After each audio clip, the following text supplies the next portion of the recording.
In this part 2 episode, we'll look at the costumes of the Lassies from season 1 of the Star series Outlander, coming up.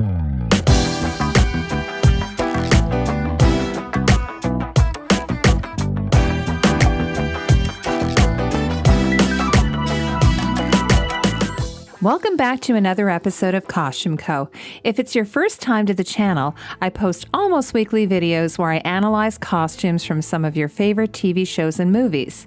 If this is something that interests you, then consider subscribing and hitting the bell notification icon so you don't miss a thing. In this episode, we look at the costumes of the Lassies in season 1 of Outlander, with the exception of Claire Fraser. I have a dedicated video for her coming up in the next few weeks, so stay tuned. Once again, I have turned to dress historian and material culturist Brenna Barks to help me sift through this very complicated period in Scottish history. Brenna's help in the last video was immeasurable, so I'm so happy to have her back, and also that I can share all of her knowledge and wonderful insights with you. And if you want to learn more about Brenna, I'm going to leave her bio and also some of her links in the description below. Before we get to the costumes of Outlander, I have a very special segment of Show Your Art, where I showcase the works and talents of my viewers. Today, I'm featuring the amazing cosplay talents of 2 women that I had the good fortune to meet virtually through a Facebook group called Outlander Inspired Costumes. So here we go. First, we're featuring the costumes of the talented Kristen Jones. Kristen doesn't just cosplay on the side, but incorporates it into her daily living. In this cosplay scene here, she's expertly handcrafted this gorgeous look that includes a brown Harris tweed bodice with a stomacher made from hand-embroidered upholstery fabric and a merino wool tartan cartridge pleated outer petticoat. The knitted cowl that she's wearing and mitts were both custom orders.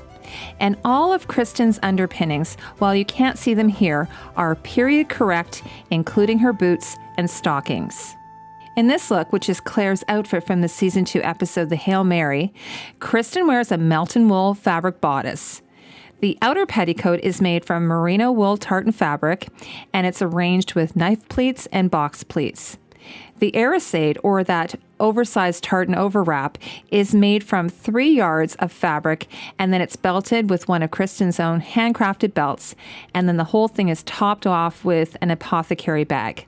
So I'll leave Kristen's complete description of her costumes in the description below, and also her sources, which she generously provided the links for.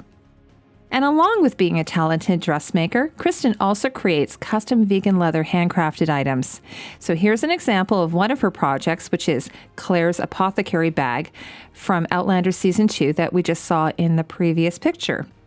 And she also created this reproduction of Jamie's sporran from season 2.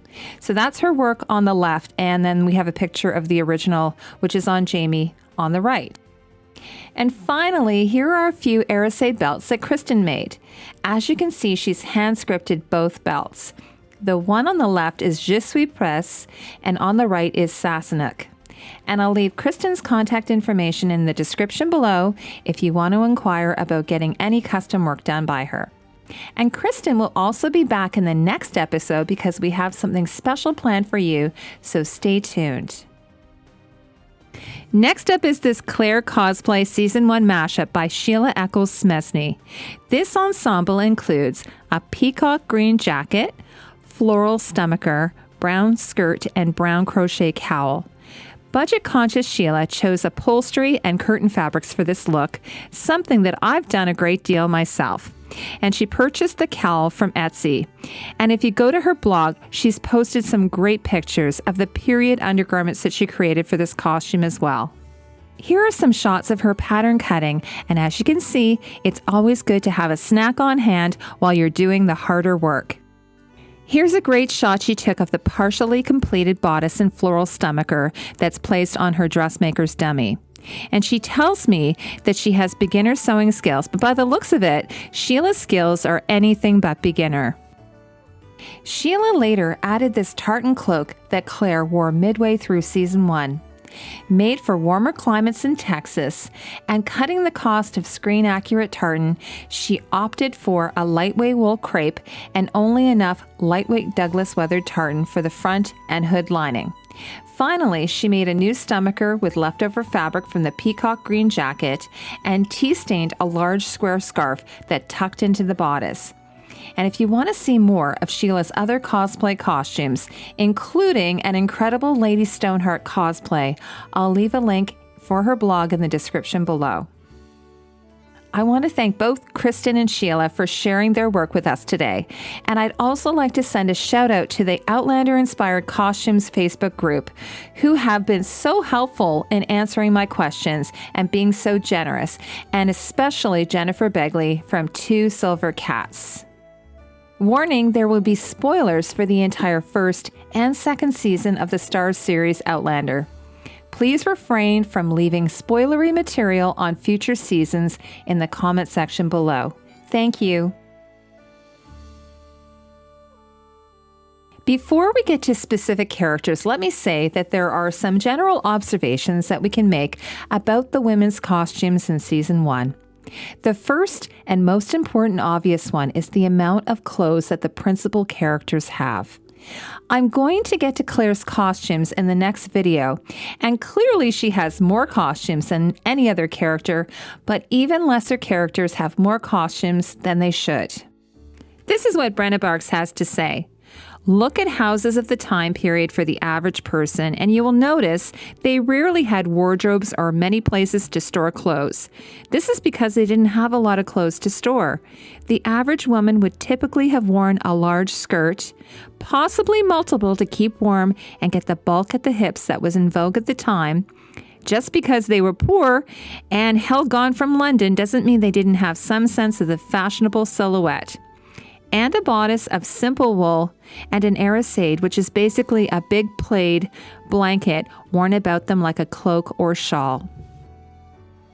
Here's an example of a mid-18th century woman's costume as depicted in this sketch by Scottish artist Alan Ramsay.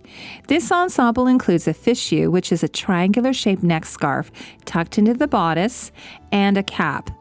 Under her outer clothes, a woman would have worn a linen shift or sark, which is Scot for a chemise, and a set of stays. Brenna says that the majority of the shirts and shifts at this time would have been made from linen rather than cotton lawn. Linen was a thriving industry in Britain, especially since cotton was banned as a threat to the native linen industry in both 1700 and 1721, called the Calico Acts. Jeannie Hume, Geillis' lady maid, is dressed in attire appropriate for the time. Although we don't see them on principal female characters, with the exception of unmarried women, most women and servants would have worn a linen cap of some sort. The reason that we rarely see main cast wearing headdress is because it is a nightmare for the director of photography because it creates shadows. And I've mentioned this before in my Game of Thrones videos that costume designer Michelle Clapton often has to fight to have her actors in hats. In a work by Scottish artist David Allen from 1790, and while this is much later in the century, we see a variety of arisades and caps on the women, including one mother who appears to be using her arisade to carry her baby. I think most women would have worn a plaid of some sort, Brenna says. Plaid is not necessarily a tartan piece of fabric, but can simply mean a large width of cloth or a blanket. So even if they couldn't afford a tartan arisade, they would have had one of plain material. It served as a sort of coat cloak. This watercolor is after the Dress Act of 1746 was repealed, so it's hard to know if Allen was portraying a wedding from the time or from a previous period, although Brenna says that the Proscription Act and whether their clothes were illegal when Allen painted them, it was actually very hard for them to enforce, especially in the smaller Highland communities. In this David Allen painting, The Highland Wedding from 1780, we also see an assortment of fichus and headdresses, including the curch, a plain or tartan head covering worn over a fitted cap or coif. In some depictions, the kerch appears to be tied under the chin, and in the painting, the bride wears what looks like a ribbon hairband that I discovered is called a snoot.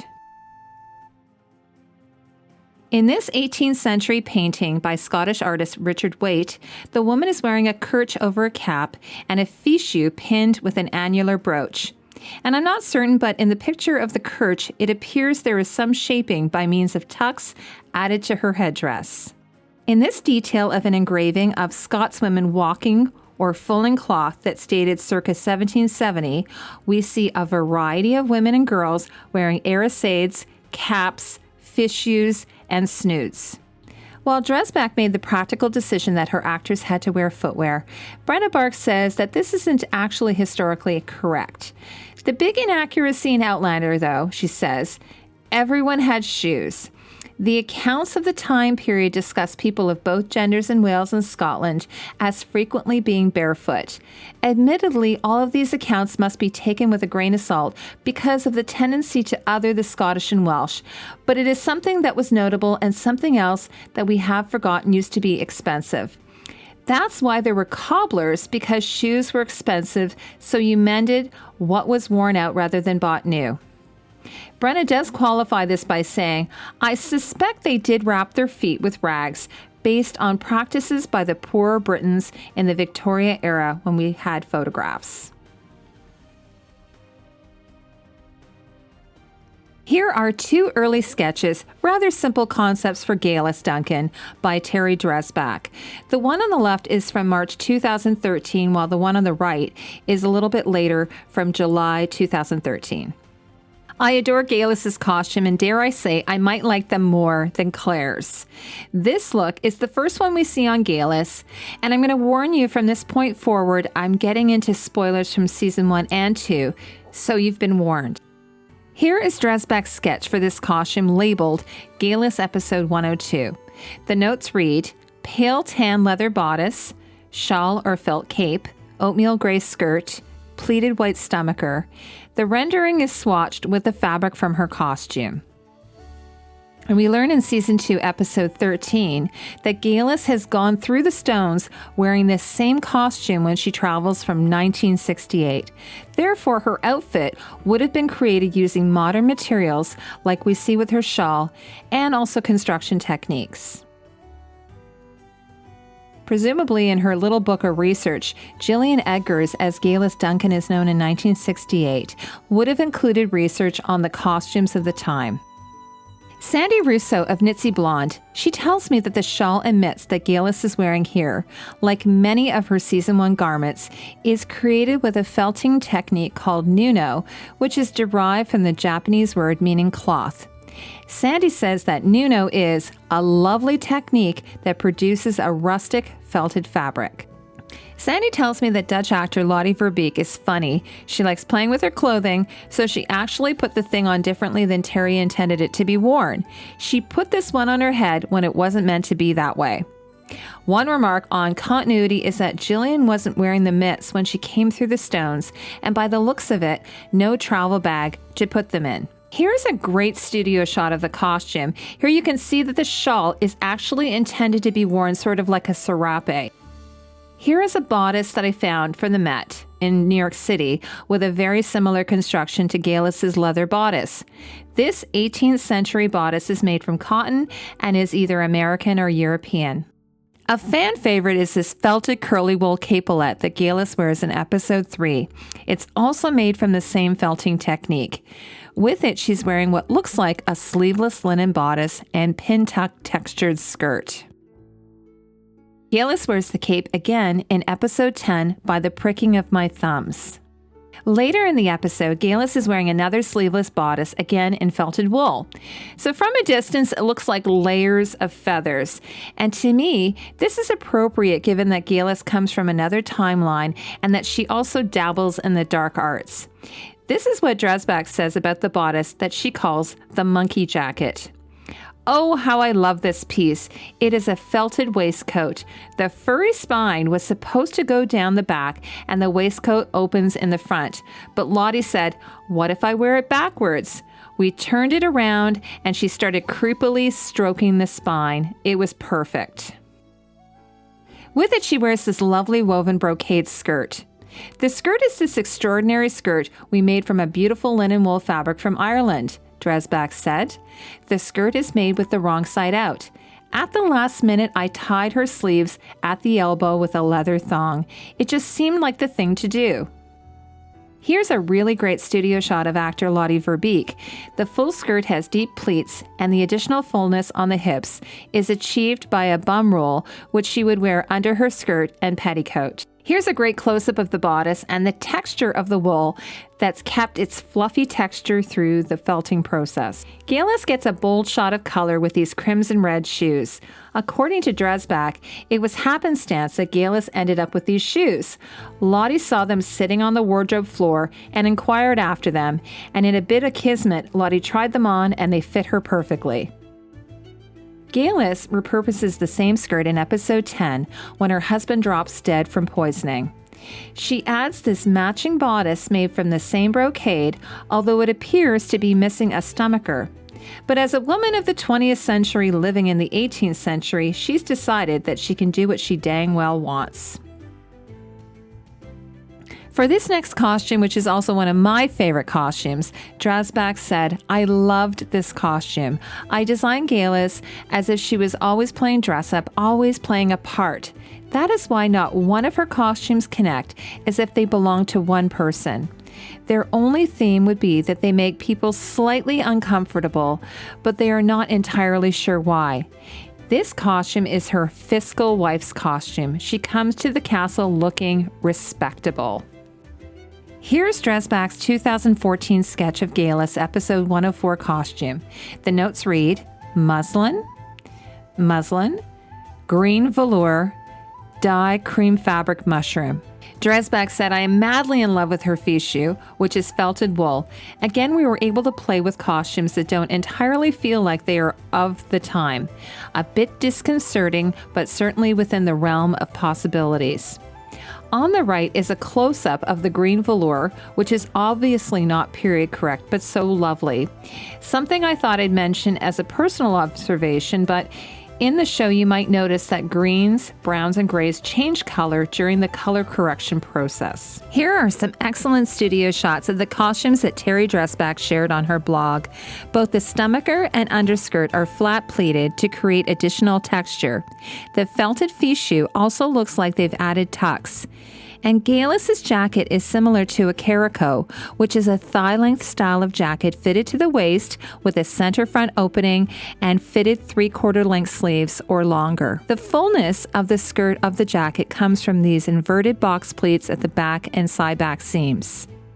This Dutch cotton caraco is from the second half of the 18th century and it's on display at the Met.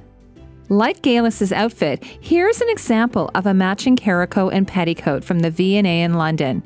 This British-made gown is constructed from cotton and dates between 1770 and 1780. In episode 4 at The Gathering, Geillis wears this memorable, not remotely historically accurate gown. Dresbach said that, "I was really sorry we didn't get to see more of the gown we made for Geillis in The Gathering."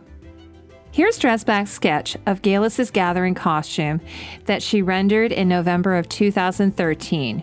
Her notes read, oatmeal and silk dress, no sleeves, sheer chemise, sheer silver arisade, linen corset embroidered, Charlie's eye brooch, Scottish pearl earrings, leather belt.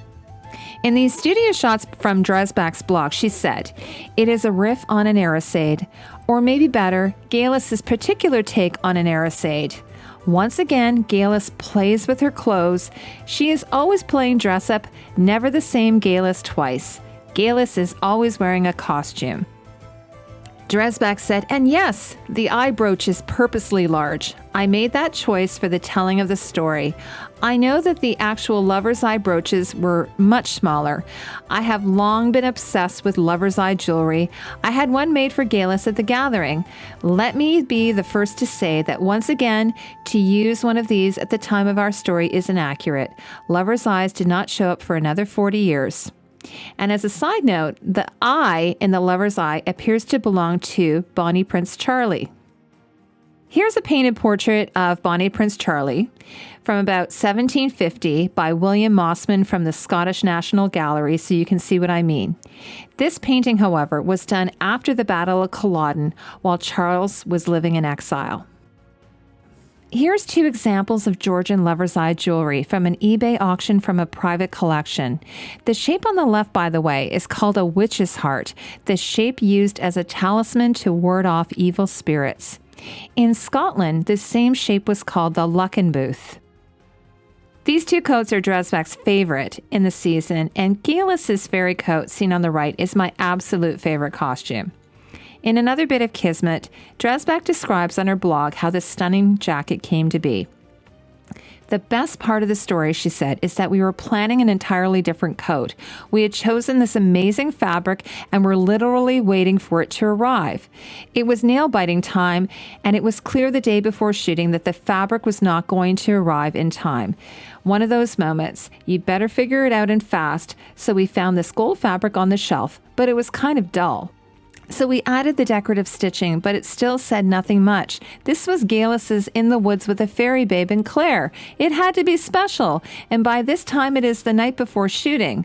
I look over on Liz's, our embroiderer, wall, and she has something pinned up there that looks like some sort of disease on the bark of a tree.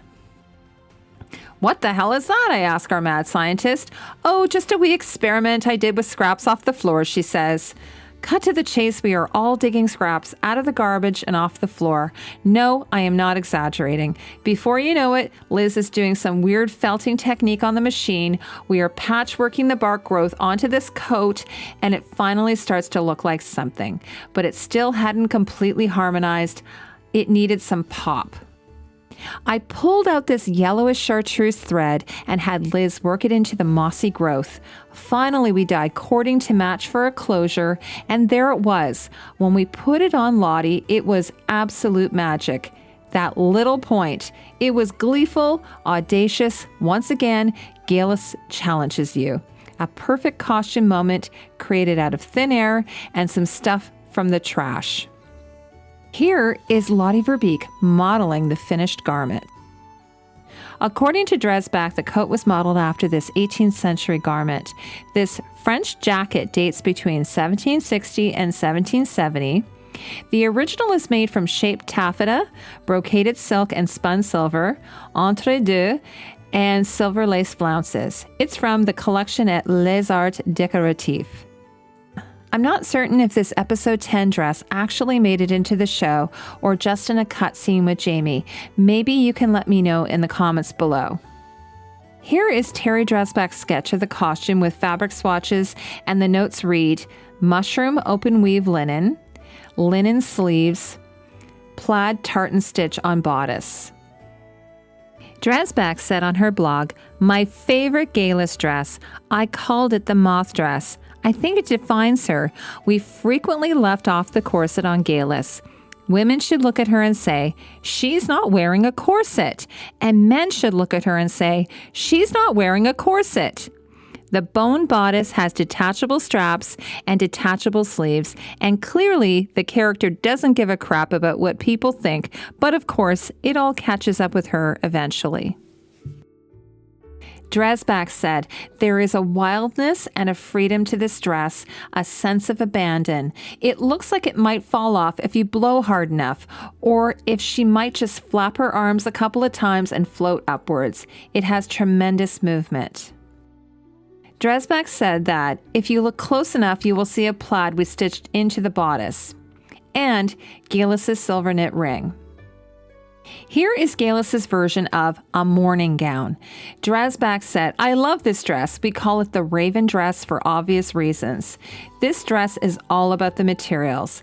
I was in a fabric store in London, and this fabric got off of the shelf and said, hey, I am Geillis' Widow Weeds. Had to buy it, absolutely no choice. I had no idea what I was going to do with it, but there it was, and it was glorious. It looks like feathers. I have no idea what the fabric content is. It was an end of bolt special, but I know it doesn't have a natural bone in its body. Dresbach said, I started sketching. I knew I wanted it to be the most outrageous morning gown one could imagine, and I knew I wanted white in it, lots of it. We found this amazing white linen that looked like seafoam, put them together according to my sketch. There was no embellishment. The fabric was all the embellishment that was needed. It still wasn't quite right. It needed a bit more wild added in. So hit the white with scissors and started shredding it further, and wild emerged. The dress looked like it would fly away on its own. The final touch was a pair of wings made of a bit of beautiful black antique lace I had been saving for a costume just like this. Pretty great stuff, if I do say so myself. Of course, by the time we get to the trial, the dress and Geillis have gone through the distressing stage, so I assume that multiples of the costume were made. I'm fairly certain Jenny is a beloved character by most Outlander fans, and Dressback dresses her very well. Although her fabrics appear homespun, the quality and construction of her costumes show that she is the keeper of Lallybroch until her brother Jamie's return. So she's wearing a simple linen bodice with raw, turned-back cuffs and a matching stomacher.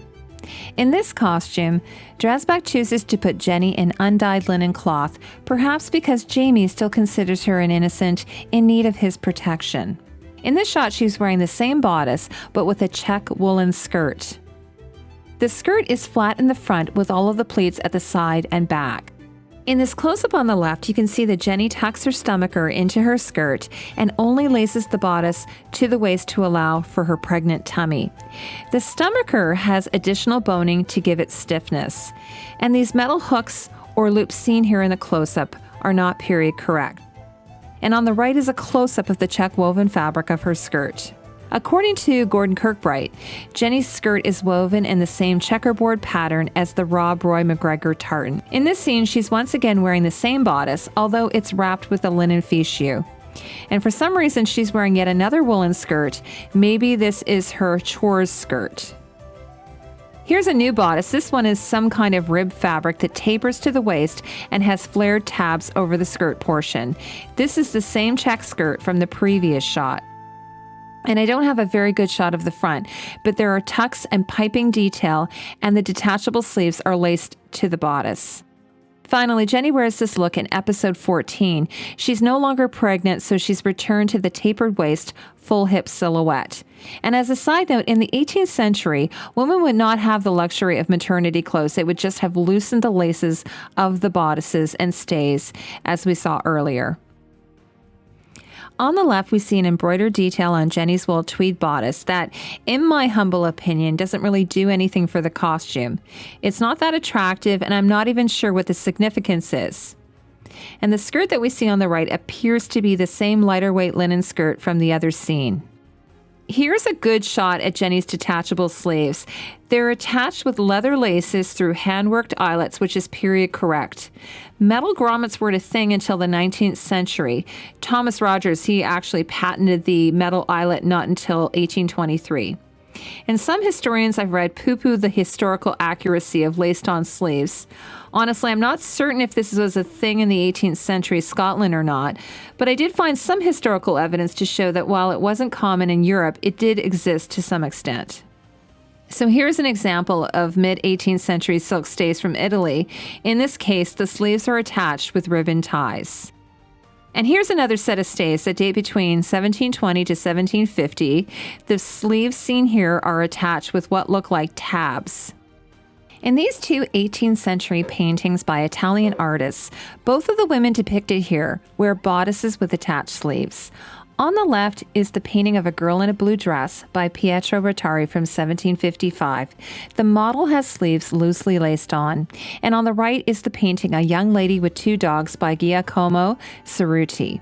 Here sleeves appear to be tied on with ribbons or ties made from matching fabric. Finally, here is a pen and ink work by Scottish artist David Allen from 1770, titled A Seated Italian Girl with a Crucifix on display at the Scottish National Portrait Gallery. Again, we can see that her sleeves are attached with ties. These works, Brenna says, however, are not necessarily proof that the detachable sleeves were commonplace, telling me that their outfits may very well have been costume gowns, something they wore specifically for a painting, and adds that the clothing we see in portraits very well may never have existed. This is why historians get ridiculously excited when they find a surviving garment that was painted. Finally, Jenny wears a woolen circle cloak with a hood. The fullness of the cloak comes from the gathers at the neckline where the hood attaches. Now, I know that MacKenzie is meant to be an antagonist, but her costumes are my least favorite for a female character in Season 1. I'm not sure if they downplayed her looks in order to make Claire look more like a better choice for Jamie, because honestly, they didn't need to do that. So, casting might also hold some responsibility since Leary is actually meant to be 16, and yet it never feels that since Nell Hudson, who is the actor that portrays her, she's actually about 7 or 8 years older than that. And one thing that is especially off-putting is her stringy and greasy-looking hair. So this is in no way the fault of the wardrobe department, since this actually falls under hair and makeup. But Leary's costume feels far too drab as well. This sleeveless bodice looks black in episode 2. In fact, I thought it was black until I found a screen grab that shows it's more of a gray-brown tweed that's bound with what I think looks like leather. And I'm not certain, but it doesn't look like she's wearing a busk, since it appears that all we see underneath her bodice is her stays and shift, which would be, positively indecent given that she's the granddaughter of the head housekeeper. This costume, however, is actually my least favorite of them all. It seems odd that Claire, who is an Englishwoman and a guest of Colin MacKenzie, the Laird of Castle Leoch, would have clothes much finer than that of Leary. Here's a close-up of actor Nell Hudson wearing the ensemble. The funny thing is here, her hair looks so much better in this photo shoot than it ever looked in the actual show. And I'm not sure what color the skirt is. It might be a very dark green, but again, in the show it reads black. The bodice is a Harris tweed herringbone, which is a fabric that hadn't been introduced yet, and in my humble opinion, comes off too heavy-looking on an actor who has such fair and fine features. The thing that irks me the most, though, and for some reason I've actually examined it a lot, is this band at the bottom of the bodice. It's really unflattering, I'm supposing because the actor is long-waisted. And I kept thinking it would have been so much cuter with a little peplum or some tabs like we saw on her other bodice. Someone did this beautiful embroidered treatment on the stomacher and that odd band, the color matching her lacing, but it doesn't read like at all. And this scene just cracks me up. It's like the 18th century equivalent of a woman seducing a man like we'd see Joan Crawford in Dynasty wearing a bustier and garters. So here, Leary is wearing a pair of stays, which is a foundation garment for women. Staves would have been worn on top of a shift, as I've mentioned before, but Leary has gone out of her way to somehow get this thing on without too much chafing and bruising, and the poor dear also frostbite. Oh, and her hair again. That long layered look is very contemporary. So here's an example of an actual pair of stays. This set of whalebone stays is from the 18th century, very similar to what Leary's wearing. The conical silhouette and enhanced bust line is created with these rows of bone channels that taper the waist. And like Leary's stays, these ones lace in the front, but they would be more often laced in the back like we see on Claire. With this outfit, I feel that Leary finally gets something pretty to wear. The color's sort of hard to nail down depending on the light, but it's sort of in the light to medium blue range.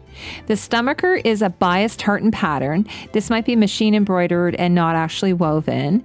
And again, it might be that the actor is long-waisted, or that her skirt or bum roll is shifting down so that her bodice is sitting in a really awkward position. Yep, I know I'm being really nitpicky, but I thought I should point that out. I actually prefer the way her gown color looks here because it picks up her eyes.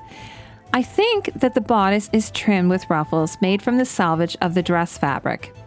And her hair looks much better here than we've seen up to this point, especially in the back. But compared to Claire's beautifully coiffed hair, it still has a lot of flyaways. Sadly, going into future seasons, the hair department will keep getting worse where poor Leary is concerned. I love Mrs. Fitzgibbon's costume. You know, of all the costumes we've seen on the women, it appears to be the most historically accurate. She's wearing a brown woolen gown with linen ruffles on the sleeves, a linen cap and apron, and this neat collar that's sort of like a fichu, but it's shaped more like a dicky. The dicky sits behind these ties from her dress, and the apron is tacked up at the hips. The only thing that is off are her mitts. Brenna Barks says that the entire first season, the hand knits really distracted me. This is because I am a knitter, so that's one of the few things I can remake when it comes to historical garments. Here are a few caps from the period. The linen biggin on the left is British and from the Met in New York. Biggins were caps worn alone or as a foundation under another headdress, although children most often wore them alone. And on the right from the V&A is a cap made from crochet linen or wool. In episode 10, Mrs. Fitzgibbons has another look in this light brown bodice and matching cap with short lappets or tabs. You can see that the sleeves are attached to the bodice with leather laces. As the wife of the Laird of Castle Laoghaire, Letitia MacKenzie is a finely dressed character. We first see her in this outfit in episode 2, Castle Laoghaire. Terry Dressback says of the character, "I get positively teary over Letitia. I loved her. I loved everything about her. We never saw her standing. She had some truly wonderful costumes. And her costumes were the first place I used a knit piece." In the studio shot of the costume, we can see that the gown is made from a wool fabric.